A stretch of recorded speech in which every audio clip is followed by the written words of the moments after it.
I'm not a morning person. Dedicated to being passionate about it. Bodybuilders have become more lazy. People have always thought I lift fake weights. Iran and the United States. You take responsibility for that. So what do you think about the state of the 212 division since your retirement? You know what I mean? How did you feel it developed, and what do you think the current state of it is?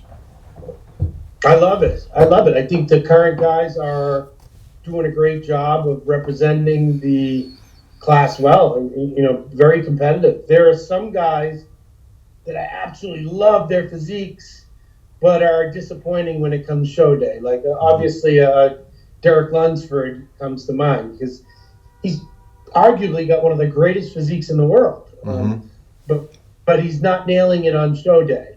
So that's a little disappointing because, man, is his physique incredible.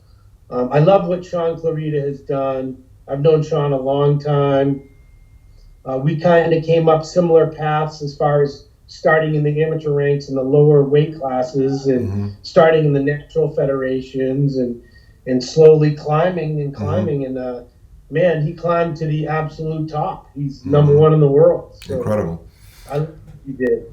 You mentioned Derek Lunsford. You mean like he's missing his peak, you say, dialing in? That's the issue, you think? Yeah. Yes, exactly. It's a day of the show issue or a week of the show issue because I've seen him months out and he looks unbelievable. He looks like he's only a few weeks off. And then day of the show, he looks like he's not ready. So, physique structurally, he's got the muscle, he's got the lines, and man, I'd love to see him nail it just once. It's so funny. I saw a video of you from 5 years ago at the Olympia prep. You woke up in the morning and before you had breakfast, you were doing posing. Yeah. And you said, wow, I look amazing right now. I wish I can go on stage right at this moment on an empty stomach. And you said in that video, you always look the best like in the morning, but the show is at night. So I was going to ask you about that, like dialing in. How difficult is it? Like, because sometimes you feel like you're ready to go, but obviously you can't, and then you lose it in the span of a few hours, basically. Yeah. So always when you spent 7-8 hours sleeping, laying down, and then you get up and you're super dehydrated. You pee out everything. You sweat out in the night. When you wake up in the morning, your skin is so paper thin. And you can see every detail, and your stomach is empty, so you can pull a crazy vacuum.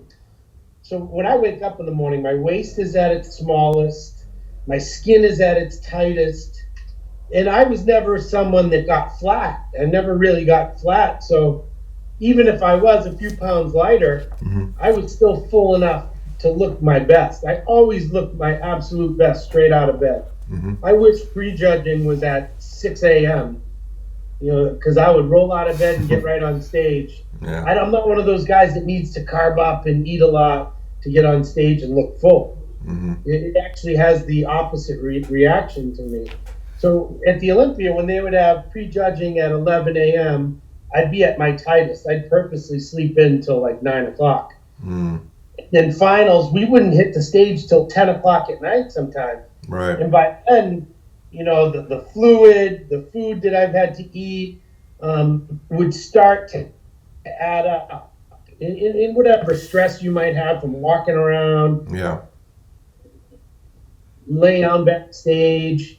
I never looked my best at finals compared to prejudging. That's so interesting, man. So what do you think is the right way to, like for other bodybuilders that are watching this, what's the right way to dial in for the finals, you know what I mean, without losing your The best thing to do is get back to your room as quickly as possible. Because a lot of, especially the bigger name guys are going to get mobbed by fans. So now you could be spending a few hours extra time on your feet, whether they're there. Oftentimes we'd have obligations to work a booth. So we'd get off stage at prejudging and then have to work a booth for 4 or 5 hours. Yeah. And it was never a good thing. The best thing to do is get back to your room, get off your feet, try to sleep. Sleeping is always the absolute best thing you can do as a bodybuilder. Yeah.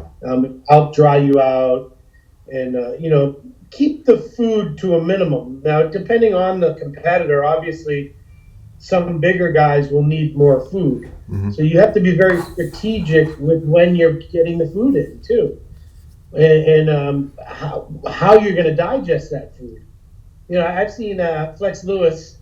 He literally cuts his meat with scissors till they're little microscopic pieces, so he doesn't even have to chew it, so it digests faster. Mm-hmm. And people with digestive issues, that's a smart thing to do, is to break down the food before you even eat it. Mm-hmm. And yeah, just rest, get off your feet, stay away from from walking around the expos and whatnot. You know, it really depends person to person as far as who holds water more than normal, how you digest carbs and whatnot. But the biggest thing is to rest and avoid all stressful situations. And really, the weekend of a show, you should be just eating, sleeping, and posing. That's it. How do you feel about the rumor? Some people are saying that a 212 may potentially go away completely. I think that rumor started when the Arnold Classic stopped featuring it or whatever. Do you think it's a possibility of that ever happening? No, I don't, because I think the powers that be that are judging, that are running the IFBB, I think they really enjoy having it, and I think they know that. So you got what bantamweights that turn pro, welterweights, lightweights, middleweights, even some light heavyweights. If you got rid of the 212, you'd have 5 divisions with nowhere to go. So you'd be losing 5 divisions worth of IFBB pro cards and fees, and you'd be losing a lot of money if you got rid of that. So that makes sense. I think, yeah, when it comes down to money, it would be a stupid decision to get rid of it. And they don't have to pay as much as they pay the open guys. The sanction fee's cheaper, the prize money's cheaper. It's a win-win situation for the 212 guys. The only guys that aren't winning are the competitors, you know, because they're not getting paid much. Even when I first started as a pro, I had supplement contracts, magazine contracts, so I had an ability to make up for the lack of prize money. Where today, it's harder and harder. You have to really be good at utilizing your social media to, you know, monetize in your own way, whether it be coaching or selling merchandise. But those supplement contracts are gone. You know, $100,000 contracts a year. You know, a $50,000 magazine contracts. Those are all gone. So you have to be creative nowadays. I think it was a lot easier when I first started out than it is today.